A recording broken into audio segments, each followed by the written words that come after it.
Nico, je m'adresse à toi. Nous sommes à Rome. Il y a un match extrêmement important. Et là, il y a une scène qui est hallucinante. Oui, hallucinant, ouais. Oui. Je suis parti à Rome avec 2 amis pour aller voir le match. D'accord. En parkage avec les supporters. Et on a subi plusieurs fouilles, mais ça c'est classique. Et une certaine fouille qui était plutôt hallucinante, où les policiers romains faisaient passer dans un caisson les hommes et les femmes par deux ou par 3 et leur demandaient de baisser leurs pantalons et une fois que le pantalon était baissé, de baisser leurs sous-vêtements. Donc voilà. Une caméra cachée ou c'était vrai? Non, Marcel Béliveau n'était pas là, pour ceux qui connaissent, qui sont pas jeunes. Non, mais là pour le coup, non, c'était vraiment ahurissant. Et alors moi, pour le coup, j'ai échappé à cette fouille parce qu'un policier des renseignements généraux m'a reconnu et a parlementé avec la police italienne pendant 3-4 minutes pour pas que je subisse. Voilà, j'ai été privilégié, quoi. Mais l'IRG regarde cette émission, quoi. peut-être. Oui, je suis suivi, peut-être. J'ai peut-être. On a le tweet qui illustre ce que tu viens de dire. Mais en tout cas, enfin, tout le monde était écœuré, tout le monde était parce que c'était assez humiliant, assez dégradant.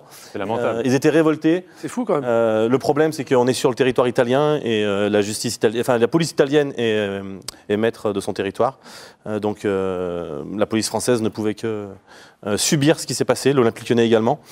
Et donc du coup, voilà, les gens m'ont demandé d'être leur porte-voix et de relayer ce qui s'est passé, quoi. Alors, les Bad Guns ont fait un communiqué là-dessus tout à l'heure, je crois. Ils viennent de réagir effectivement ce lundi à travers un communiqué pour dénoncer ce qui s'est passé à Rome. Effectivement, c'est inacceptable, inadmissible. Alors certes, la police italienne est maître chez elle, est souveraine, mais par contre, c'est quand même l'UEFA qui organise la Ligue Europa. Donc j'espère que l'UEFA va réagir et mettre un holà, un stop définitif à ces pratiques. Et ça devient une très mauvaise habitude parce que les supporters lyonnais sont loin d'être...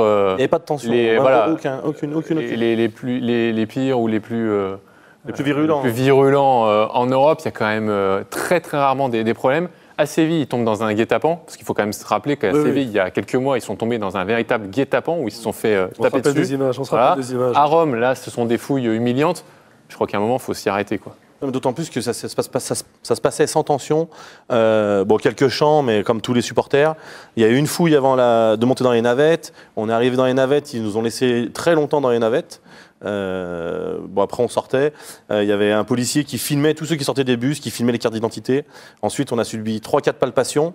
On a enlevé les chaussures et après avoir enlevé les chaussures, il fallait passer dans ce caisson et se déshabiller. Donc, on va voir un match de foot, quoi. On se demande, on se demande ce qu'on vient faire. On vient voir un spectacle, un divertissement.